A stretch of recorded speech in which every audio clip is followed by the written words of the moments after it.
మా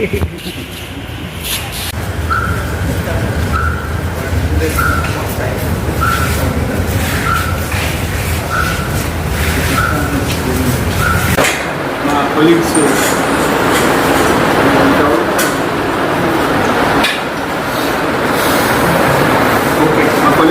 ఇక్కడ డీన్ గారు ఉన్నారు, చెక్కూరు శ్రీనివాస్ గారు, డీన్ అగ్రికల్చర్. అలాగే మన రంగా యూనివర్సిటీకి రిజిస్ట్రార్ ఉన్న మణి గారు ఉన్నారు. మీ అందరూ తెలుసు ఎల్నినో ప్రభావం దాని మీద ఒక రకరకాల సమీక్ష జరుగుతుంది గత 3 నెలల నుంచి. దాని కారణం ఏంటంటే ఎన్నో ఈ సంవత్సరం చాలా ఎక్కువగా ఉండే అవకాశం ఉన్నది ప్రొజెక్షన్ ఉంది. ఈ ప్రొజెక్షన్ గత నెల ఐఎండీ వాళ్ళు 26వ తారీఖు విడుదల చేసినటువంటి రానున్న 4 నెలలకి వర్షాలు ఏ విధంగా ఉండవచ్చు, పర్టికులర్గా జూన్లో జూలైలో వర్షాలు ఏ విధంగా ఉండొచ్చు అనేది విడుదల చేసినప్పుడు ఎల్నినో ప్రభావం ఈ మొదట జూన్ మాసం జూలై మాసం కంటే కూడా ఆగస్టు నుంచి తీవ్రంగా ఉండే పరిస్థితి ఉంది అని చెప్పి వాళ్ళు ఇనీషియల్గా వాళ్ళు చెప్పడం జరిగింది. అలాగే ఈ ఎల్నినో దేశం మొత్తం ఏ విధంగా ఉండొచ్చు అంటే భారతదేశంలో మనకి ఈశాన్య రాష్ట్రాలు ఉన్నాయి, అలాగే దక్షిణ రాష్ట్రాలు ఉన్నాయి, మధ్య భారతం ఉంది. ఇలా ఇవన్నీ ఉన్నప్పుడు ముఖ్యంగా మధ్య భారతంలో దీని ప్రభావం ఎక్కువ ఉండే అవకాశం ఉన్నది అని కూడా చెప్తున్నారు. ఏదైనప్పటికీ వీళ్ళు ఐఎండీ వాళ్ళు మనకి నెలకి అప్డేట్ ఇస్తూ ఉంటారు. రానున్న 10-15 రోజుల్లో అప్డేట్ వస్తుంది.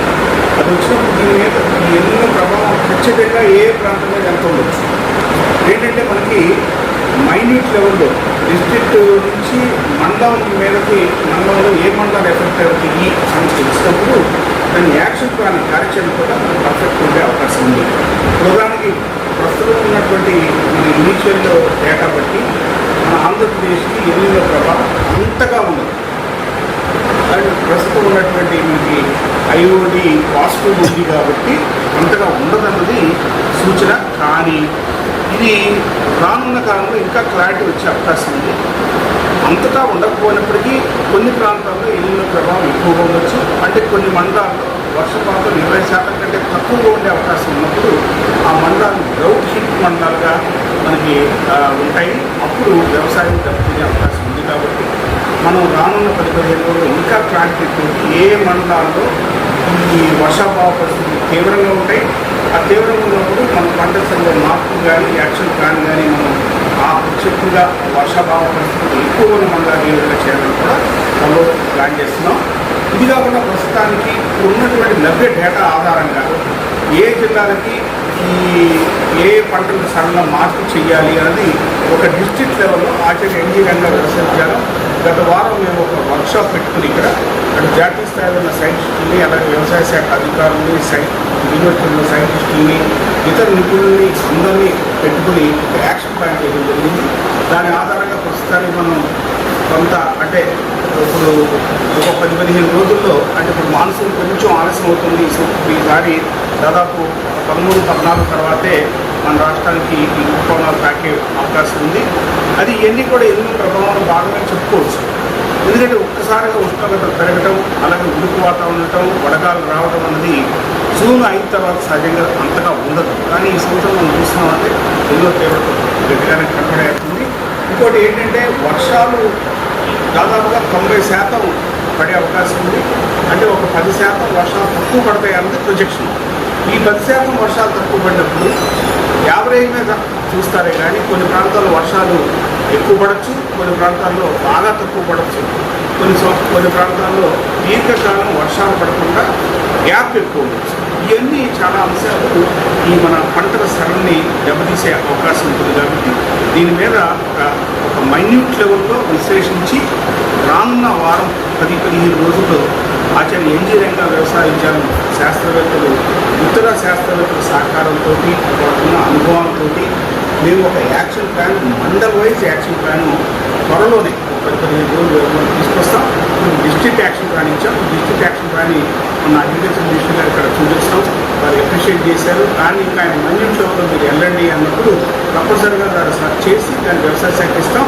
ఏ పంట వేసుకోవాలి, ఏ పంటకు సంబంధించింది అది ముందుకు జరుపుకోవాలా అంటే వెనక జరుపుకోవాలన్నప్పుడు ఎప్పుడు వేసుకోవాలి అన్న ఒక విధానం అయితే, ఆ పంటలు అంటే మనం ముఖ్యంగా వరి లాంటి పంట వేసినప్పుడు నీరు ఆలస్యంగా కాలంలో వదిలినా లేదా మధ్యలో వర్షాలు పడకుండా ఇబ్బంది పడతాం కాబట్టి వరి విస్తీర్ణం గణనీయంగా తగ్గించాలని ఒక యాక్షన్ ప్లాన్ కూడా వచ్చింది. కాబట్టి ఇది ఒక రకంగా ఉత్పత్తి ఎక్కువ జరుగుతుంది కాబట్టి మనం పండించే 20% వరి తగ్గించుకున్నా పర్వాలేదు.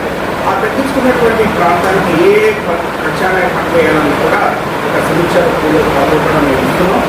ఈ విధంగా సోయింగ్ విండోస్ అంటాం. అంటే ఉదాహరణకు ప్రతి ఉన్నది ప్రతి వెంటనే తొలగత వర్షాలు రాగానే ప్రతి తీసుకోవడం మనకు అలవాటు. కానీ వర్షాలే నిర్ణయించినప్పుడు ప్రతి కూడా ఆలస్యంగా ఏర్పడుతుంది. అలాగే వేరుశనగ కానీ లేదా మనం ముఖ్యంగా రెడ్ గ్రామ్ ఇవన్నీ కంచి ఇవన్నీ కూడా ప్రధాన పంటలైనప్పుడు వరితో పాటు ఈ పంటని యొక్క సాగు సమయం కూడా కొంచెం సవరించి మేము చెప్తాము. సవరించినప్పుడు ఆ దీర్ఘకాలిక రకాలు ఉపయోగంలో కాబట్టి దానికి మధ్యస్థ కాలిక రకాలు ఏ రకాలు లభ్యమవుతుంది, ఆ రకాలు ఆ పంటలు ఆ పంటల రకాలు లభ్యమైన రకాల యొక్క సీలింగ్ ఎక్కడ ఉందా కూడా ఇచ్చే ప్రయత్నం చేస్తాం. ఏదైనప్పటికీ ఈ నెలలో కనుక ఆగస్టు మాసం నుంచి కేవలం అయినప్పుడు కొన్ని ఇబ్బందులు పడే అవకాశం ఉంటుంది కాబట్టి ముఖ్యంగా వెనుగనుడు విధానంలో వరి ఉన్నప్పుడు ఒకసారి ఆలోచించుకోమన్నాం. ఎందుకంటే వెనుగనులు కనుక 15 రోజులు వర్షాలు పడకపోతే ఆ ప్రాంతానికి లేదా కాలువ ద్వారా నీరు అందకపోతే అప్పుడు ఏంటంటే మనం కలుపు ఎక్కువ పెరిగిపోవడం కాస్త ఉంది. మనం వేయాల్సినటువంటి ఎరువులు వినియోగం కూడా అవసరమయ్యే పరిస్థితులు ఉన్నాయి కాబట్టి ఈ సాగు విధానాల్లో కూడా కొంచెం మార్పు చేసుకోవాల్సిన అవసరం ఉంది. ఇవన్నిటికీ కూడా మరి కొద్ది రోజుల్లో ఒక సమగ్రమైన కార్యాచరణ జరిపి ప్లాన్ చేసి దాన్ని వ్యవసాయ శాఖ ద్వారా అందుతాం. అలాగే ఈ యాక్షన్ ప్లాన్ని మా వ్యవసాయ విశ్వవిద్యాలయం అనేక శాస్త్రవేత్తలు, అటు విస్తర శాస్త్రవేత్తలు, అలాగే పరిశోధన చేసే శాస్త్రవేత్తలు, అలాగే స్టూడెంట్లు ఉన్నారు. వాళ్ళందరితోటి మండల్ వైజ్ ప్లాన్స్ని విస్తృతంగా వారికి యాక్షన్ ప్లాన్లో తీసుకెళ్లే ప్రయత్నం కూడా ఈ ఎల్లుండి వచ్చి చేయగలరు. అట్లా లేట్ అయితే ఆగస్టు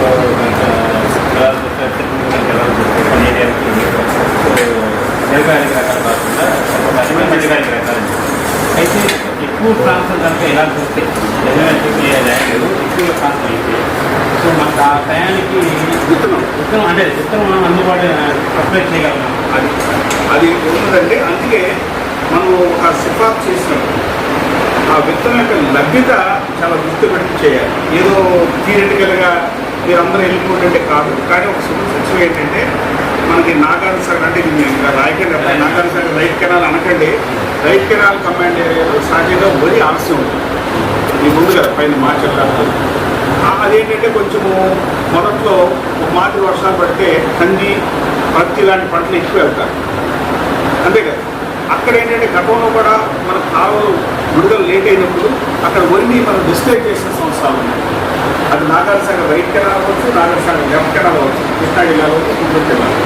కాబట్టి ఇవన్నీ ఏంటంటే రానున్న 20 రోజుల్లో సమీక్ష చేసుకున్న తర్వాత రైతుని అంతా ఆచి చూసి వరి సాగు చేయమని చెప్పి నేను పేపర్లో ఇవ్వడం జరిగింది. తొందరపడి వరి సాగు చేయదు. కానీ డెల్టా ప్రాంతం ముఖ్యంగా కృష్ణా డెల్టా కానీ గోదావరి డెల్టా కానీ ఈ డెల్టాలో త్వరలో నీరు చేస్తున్నారు. గోదావరి డెల్టా నీళ్ళు ఉండారు, కృష్ణా డెల్టా జులై మొదటికి వదులుతున్నారు. కాబట్టి ముఖ్యంగా ఈ డెల్టా ప్రాంతంలో వరి సాగు మాత్రమే చేయాల్సిన అవసరం ఉంది. వేరే పంటలు వేసిన ప్రత్యామ్నాయ పంట కూడా కానీ అధిక వర్షాలు పడినప్పుడు అది అనుకూలత ఉండదు. వరి తర్వాత అపరాలు, వరి తర్వాత మొక్కలు అయ్యేటువంటి పరిస్థితి ఉన్న ప్రాంతాల్లో ప్రాథమికంగా ఖరీఫ్లో వరే అనుకూలం. కానీ ఎక్కడైతే మెట్ట ప్రాంతాల్లోనూ లేదా బోర్ల కింద ఆలస్యంగా బాగా ఆలస్యమయ్యి ఏ ప్రాంతాలు వరి సాగు చేసే చోట మాత్రం వరిని తగ్గించుకోవడం ఎంతైనా మేలే. దానికి ప్రత్యామ్నాయ పంట చాలా చెప్తున్నాం. అటు కంది కానీ, ప్రత్తి కానీ, మొక్కజొన్న కానీ, అపరాలు కానీ ఈ పంటలు ఉత్తమ లభ్యత ఉన్నది. వాటిని సాగు చేసుకోవచ్చు. అలాగే ఇంకా కాలంలో బాగా ఆలస్యమయ్యేటువంటి పరిస్థితులు ఉన్నప్పుడు వరికి వెళ్ళకపోవడం ముఖ్యంగా నేను చెప్పినటువంటి ప్రాంతాలు ఇంకా అటు యావత్ రాష్ట్రంలో ఉత్తర కోస్తా నుంచి రాయలసీమ వరకు తీసుకుంటే ఎక్కడైతే వర్షాధార ఓరు ఆధారిత వరి వేస్తున్నారో ఈ సంవత్సరం వరికి వెళ్ళకపోవడం ఉత్తమం. ఎక్కడైతే అష్యూర్డ్ కెనాల్ ఇరిగేషన్ నీటి వసతులు ఉన్నాయో అక్కడ మాత్రమే వరి వెళ్ళాలి. ఏదైతే మనం తగ్గిస్తున్నామో దానికి ప్రత్యామ్నాయమైన పంటలు ప్రతి జిల్లాకి నేలను బట్టి మెట్ట ప్రాంతమా లేదా బలమైన నేల తేలిక నేల, అలాగే ఉన్న జిల్లాలో ఏ నేలలు ఉన్నాయి ఆ నేలను బట్టి కూడా నీటి వనరులను బట్టి కూడా మనం యాక్షన్ ప్లాన్ చేశాం. దానికి అనుకూలంగా వ్యవసాయ శాఖ ద్వారా చెప్తున్నాం. మనకి అంటే మీరు కూడా మన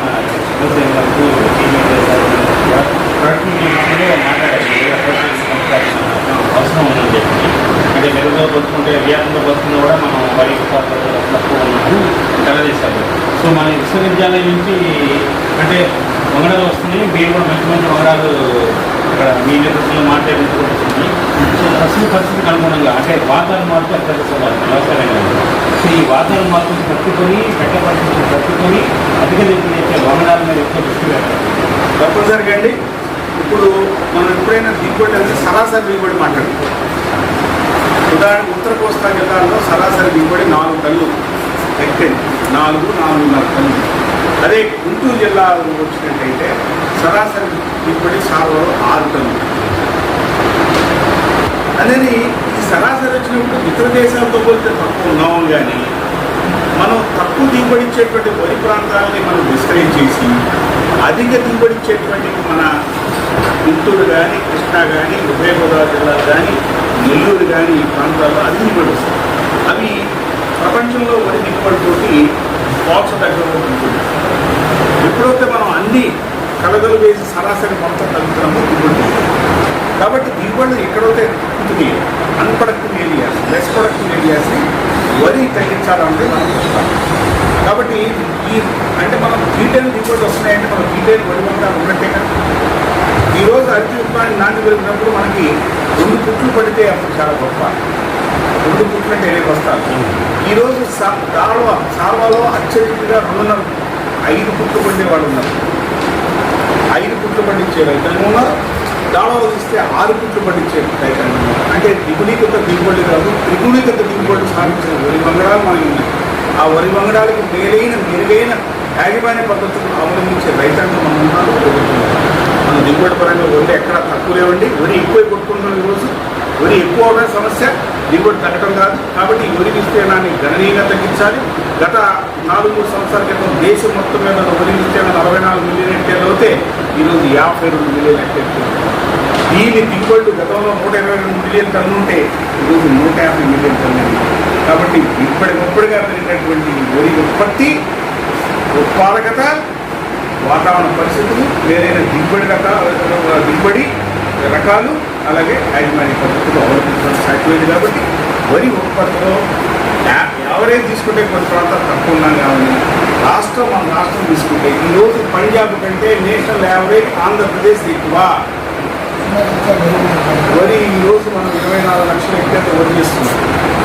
150 లక్షల టన్నులు వరి వస్తుంది.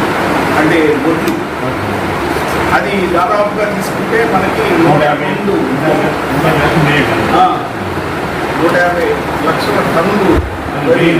అదే బియ్యంగా మార్చుకుంటే 101 లక్ష, 102 లక్షల టన్నులు ఒక్కసారిగా ఈ 3-4 సంవత్సరాలు 12 నుంచి 15 లక్షల టన్నులు బియ్యం పెరిగింది. మనకు అవసరం ఎంత? మన రాష్ట్రానికి మన యావత్తు ప్రజానికానికి అవసరం 55 లక్షల టన్నులు వరి వరకు. అంటే అన్ని పంటల్లో ఉంది వరి. ఈ ఎక్కువ పండితే ఏం చేయాలి? పక్క రాష్ట్రం తెలంగాణ విపరీతంగా పెంచింది.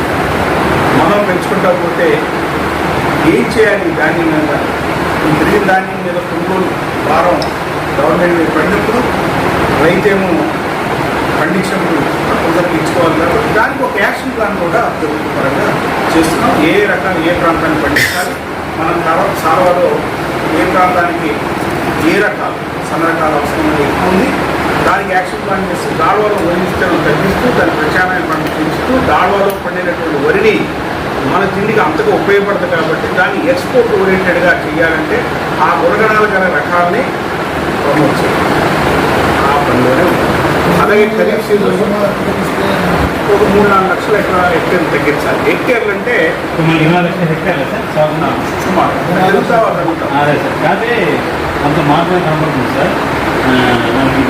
మన నుంచి చైనాకి అంటే తిన్నారు సార్. మన నుంచి చైనాకి తిరిగి చెన్నై దాంట్లో నుంచి మన కొడసలు కూడా ఇందులో తినేట్టు వస్తుంది. సో ఆల్రెడీ కొత్త ధాన్యమే 2002 ఉంది సార్ 75 వస్తారు. అంటే ఎంఆర్పీ కన్నా కూడా మినిమం సూపర్ ప్రైస్ కన్నా సార్ ఎంఎస్పీ కన్నా కూడా సో మనకు 92 రేపు ఇప్పటి నుంచి వచ్చేదానికి ఇప్పటి నుంచి దాన్ని మళ్ళీ పెరుగుతుంది ఇక్కడ 40 రూపాయలు అవుతుంది. సో 92 కన్నా ఇప్పుడు 200 so more than it's really 350 rupees పైన వస్తుంది. 408 400 రూపాయలు ఎక్కువ వస్తుంది. ఈసారి విన్నట్లే ఇప్పుడు మీరు సార్వా మాట్లాడుతున్నారు, దాడా దాని నుంచి మాట్లాడుతున్నారు, సార్వా బీపీడీ గురించి మాట్లాడతారు, దాడా రకాల గురించి మాట్లాడతారు. సార్వాలో పడిన బీపీడీ కానీ ఈరోజు ఏంటంటే దేశం మొత్తం మీద ప్రపంచం మొత్తం మీద యుద్ధం రాబోతుంది, ఆహార ధాన్యాలు నిల్వ ఉండాలన్నది ప్రతి దేశానికి తెలియదు. ఈరోజు మనం రైస్ ఎక్స్పోర్ట్ చేస్తే తీసుకుంటానికి 105 దేశాలు రెడీగా ఉంటాయి. ఈరోజు మనం వరి కేవలం వరి మీదే మన దేశం నుంచి బయటకు ఎక్స్పోర్ట్ వాల్యూ తీసుకుంటే వరిదే ప్రాధాన్యత. మన ఆహార ధాన్యాలు అన్నీ ఎక్స్పోర్ట్ చేసేదంటే 85% వరి నుంచి వస్తుంది. 13 బిలియన్ టన్నులు వరకు మనం వరి వేరే దేశాలకు బిలియన్ ఇస్తున్నాం. అదేంటి అందులో ఎక్కువ బాస్మతి రకాలు, నాన్ బాస్మతి రకాలు రెండు చేస్తున్నాం. దేశ ఆహార భద్రత కంటే కూడా ప్రపంచ ఆహార భద్రతకి మనం వరి ఎక్కువ పండించడం వల్ల లేదా ఇతర వీటి కూడా కొంత ఎక్స్పోర్ట్ చేస్తున్నాం. ఒకప్పుడు గోధుమలు మనం 80 సంవత్సరాల క్రితం గోధుమలు మనం తీసుకునేవారు. ఈరోజు అది పరిస్థితి. ఇందాక మీరు ప్రొడక్షన్ చేశారు కదా, అమౌంట్ 150 లక్షల మిలియన్ టన్నులు సార్ 150 లక్షల టన్నులండి మన రాష్ట్రంలో. అది దేశం 150 మిలియన్ టన్నులు. దాంట్లో 10% 10% అది మీకు గుర్తు ఈజీ పెట్టుకున్నాక 154 టన్నులు కాదు, లక్ష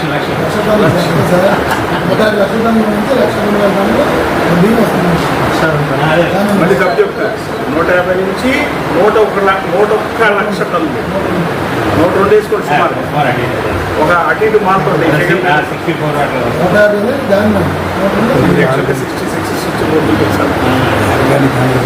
ఏంటంటే ఏమైనప్పటికీ ప్రత్యామ్నాయ పంటల ఆవశ్యకత బాగా పెరిగింది. రైతులు మాత్రం ఒక విషయం కోరుకుంటున్నారు సార్. అంటే మనకంటే ఆలస్యంగా వచ్చినటువంటి తెలంగాణ విశ్వవిద్యాలయం వాళ్ళు కొత్త వెరైటీస్ ఇచ్చి రైతులు మనోడు వైద్యానికి తీసుకొస్తున్నారు. ఎన్నో ఇప్పుడైతే మాత్రం గత 5 సంవత్సరాలు రీసెర్చ్ వెంటబడి ఉంది యూనివర్సిటీ. అంటే మామూలు రైతులు చెప్పండి. సో ఇక్కడ కూడా ఆ స్థాయిలో కొత్త రకాల వెరైటీస్, కేంద్ర వెరైటీస్ కానీ వేరే రకాల అంటే మీరు ఒక శాస్త్రవేత్త, సీనియర్ శాస్త్రవేత్త ఫీల్డ్ లెవెల్లో హైదరాబాద్ చేసినటువంటి ఒక సీనియర్ శాస్త్రవేత్త, దేశంలోనే గొప్ప వరి శాస్త్రవేత్త అయినటువంటి మీరు యూనివర్సిటీ వచ్చారు కాబట్టి ఇంకా ఎక్స్పెక్టేషన్స్ పెరిగి. సో అంటే మీరు వచ్చింది ఇప్పుడే చేసి 1 month 1.5 month కూడా కాలేదు. సో రాబోయే 1.5 year 2 yearsలో సో రైతులు ఏం కోరుకుంటున్నారంటే ప్రొఫెసర్ జయశంకర్ యూనివర్సిటీ కన్నా కూడా ఇంకా బెటర్ వెరైటీస్ మీ నాయకత్వంలో నా ఆంధ్ర నుంచి వస్తాయని చెప్పి రైతులు కోరుకుంటారు. తప్పనిసరిగా అండి, మీరు ఏదైతే ఆశించారో వాళ్ళు ఆల్రెడీ కార్యాచరణలో ఉన్నాము. ఎందుకంటే ప్రొఫెసర్ జయశంకర్ యూనివర్సిటీ మేము కలిసి ఉన్నాము. కాకపోతే అక్కడ తెలంగాణలో సన్న రకాల సాగు ఎక్కువ కాబట్టి సన్న రకాలు ముందు అక్కడ సాగు సిద్ధం చేసుకున్నారు. మనకి ఇక్కడ సన్న రకాల మీద మొదట్లో మోసం జరుగుతారు. కానీ గత 7 సంవత్సరాల నుంచి సన్న రకాల మీద మోసం ఉన్నప్పుడు తెలంగాణ వాళ్ళు 2-3 సంవత్సరాలు మనకంటే ముందు పరిశోధన చేసినప్పుడు ఆ రకాలు వచ్చి మన ప్రాంతంలో 10 లక్షల ఎకరాలు వాళ్ళు ఉన్నాయి. ఈరోజు చెప్తున్నాను, రాసి పెట్టుకోండి. మన రకాలు తెలంగాణలో ఈ రోజుకి కూడా 3వ వంతు ఈ వ్యవసాయ విశ్వవిద్యాలయం అభివృద్ధి చేసిన రకాలే. నేను చెప్తున్నా, తెలంగాణ అభివృద్ధి చేసిన రకాలు ఈ మన రాష్ట్రంలో 10 లక్షల ఎకరాలు ఉంటే మనం అభివృద్ధి చేసిన రకాలు ప్రొఫెసర్ జయశంకర్ యూనివర్సిటీని అధిగమించి తెలంగాణలో 40 లక్షల ఎకరాలు మన రకాలే. అది ఒక అపోహే. అని వాళ్ళ అడావుడి ఎక్కువ కనపడింది కాబట్టి త్వరలో మేము సన్న రకాలు ఎదుర్కొంటున్నాం. వాళ్ళు అభివృద్ధి చేసిన సన్న రకాలు కొన్ని ప్రాంతాలకే చూడాలి. 50 బస్తాలు వస్తాయి మనం లేదండి. ఇప్పుడు మనం అభివృద్ధి చేసిన రకాలు 7 రకాలు చెప్తారు. అవి ఇప్పుడు అందుకుంటుంది. ఇప్పుడు ఈరోజు తెలంగాణలో ఆంధ్రాలో పండించినటువంటి సన్న రకాలకి డిమాండ్ ఎక్కువ. కానీ వాళ్ళు పండించి కొన్ని మనం వేసిన మాట వాస్తవం. కానీ రానున్న కాలంలో ఈ సన్న రకాల యొక్క మోజు గుర్తించాము. గుర్తించి గత 5-6 సంవత్సరాల్లో దాని మీద విస్తృతమైన పరిశోధనలు విస్తారంగా చేశాం. రానున్న కాలంలో గవర్నమెంట్ సన్న రకాలు ఎక్కువ ఇచ్చారని మీరు అందరూ అడిగే పరిస్థితి మేము తీసుకొస్తాం. ప్రతి సంవత్సరం 3-4 సన్న రకాలు మనం ఇవ్వబోతున్నాం 3-4 రకాలు. ఇప్పుడు ఈ సంవత్సరం అతి సన్న రకాలు 2 ఇవ్వబోతున్నాం. గత సంవత్సరం 3 రకాలు ఇచ్చాం. ఈ రకాలు ఏంటంటే మనకి వాతావరణ పరిస్థితులు, తుఫాన్ని, గాలి వాగుల్ని, అలాగే ఫ్లడ్స్ని, డ్రౌట్ని, సెల్లిటీని, అలా సెల్లిటీ ఉండదు, చౌడు, వీటన్నిటిని తట్టుకునే విధంగా 140-150 రోజులు ఖరీఫ్లోను 120 అనేక కొత్త రకాలు సన్న రకాల కేటగిరీలో అటు కేఎన్ఆర్ కానీ ఆర్ఎన్ఆర్ కానీ దీటైన రకాలు గ్లైసెమిక్ ఇండెక్స్ వాటికంటే తక్కువ ఉండే రకాలు మధుమేహానికి దోహదపడే అంటే రానిటువంటి వెరైటీలు వాటికంటే దిగుబడి పరంగా కానీ సన్న కింద కానీ నోట్ అవ్వకుండా ఉండే రకాలు మనము ఇంకా మెరుగైన చేరబడిన రకాలు కొత్తగా చేస్తున్నాం గతంలో అది రావడానికి టైం పట్టింది ఇప్పుడు వరుసగా తెచ్చుకుంటూ వస్తుంది మన బండి 80 రూపాయలు ఇచ్చాం ఆర్ఎన్ఆర్కి ధీటుగా ఎంపీ 14-26 ఇచ్చాం దాని మీద 14-26 ఆర్ఎన్ఆర్ తగ్గి 14-26 తెలంగాణలో పెరుగుతుంది 12-22 తెలంగాణలో ఎప్పుడైతే ఎంపీ అలాగే రాబోలు ఆర్జీఎల్ 70-30 ఇచ్చాం ఆర్జీఎల్ అది కూడా బాగా సీల్ దొరకడం అది ఆర్జీఎల్ 70-30 బీపీటీలో 4 రకాలు వచ్చాయంటే బీపీటీ 12-70 వచ్చి అంటే కొంచెం ఇక్కడ ఈ ప్రాంతానికి అనుకూలంగా అది కలట్లేదు కానీ మార్కెట్ 20-80 బీపీటీ ఇంకా 12-80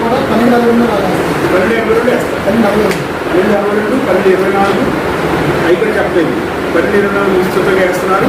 ఈరోజు మేము అభివృద్ధి చేసిన వరి రకాల్లో 12-62 ఏదైతే మార్పేరు మసూరి అని విడుదల చేశాము దానికి ఉన్న ఈల్డ్ కెపాసిటీ ఏ వెరైటీకి లేదు రాసుకోండి ఇస్తారు 50 బస్తాలు ఎకరంగా పడితే పొందుతారు అందువల్ల దాని ఏరియా కూడా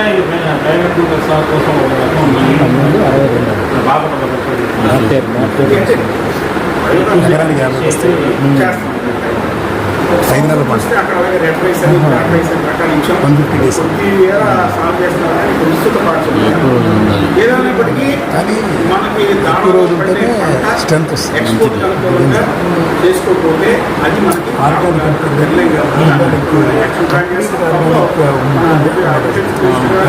ఫైనాన్స్ దాన్ని ఉన్నాం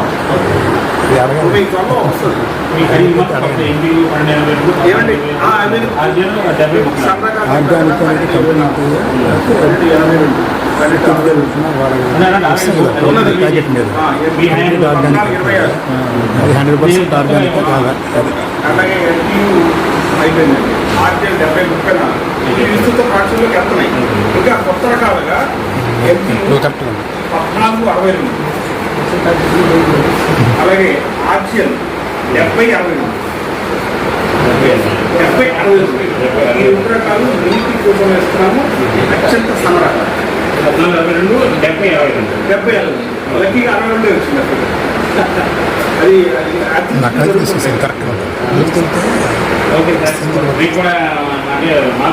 తప్పనిసరిగా డీటెయిల్ పరిశోధనకి మనకున్నటువంటి కష్టపడే సైంటిస్టులు వాళ్ళకు ఒక దిశ సరైన దిశలో మనం గడిపితే చక్కగా కష్టపడగలుగుతారు. అంటే నేను పక్క రాష్ట్రంతో కూలిగలి కాదు ఒకప్పుడు మనం అంతా కలిసి ఉన్నాం కాబట్టి ఆ రకాలని కలిసి బాగుంది సార్ రాజధాని మనం అభివృద్ధి చేసి అమలు చేసుకుంటాం. ఉమ్మడి రాష్ట్రంలో ఏమంటే అక్కడికంటే కూడా మన పరిశోధన స్థానాలు మన కాలేజ్ వాళ్ళకంటే గట్టి కాలేజ్ గట్టి యూనివర్సిటీ రీసెర్చ్ స్టేషన్స్ అక్కడ మాత్రమే కనపడుతుంది. Sir last question sir, so మనకు గొప్ప కాలేజ్ ఉన్నారు కాబట్టి మన బాగా వ్యవసాయ కళాశాల గురించి మీకు తెలియదు పెద్దది కాదు కాకపోతే హాస్టల్స్ బాగా అన్ని నేను వెళ్ళలేదండి. నేనంతా ఒక అష్యూరెన్స్ ఇచ్చాను 1 by 1 చేసేస్తాను. రోడ్లు సరిగ్గా హాస్టల్ సైడ్ రోడ్లు బాగా ఇంకా చాలా చేయాల్సి ఉన్నాయండి. తప్పనిసరిగా స్టూడెంట్స్ కాలేజీ ఇంకా ల్యాబ్స్ బాగా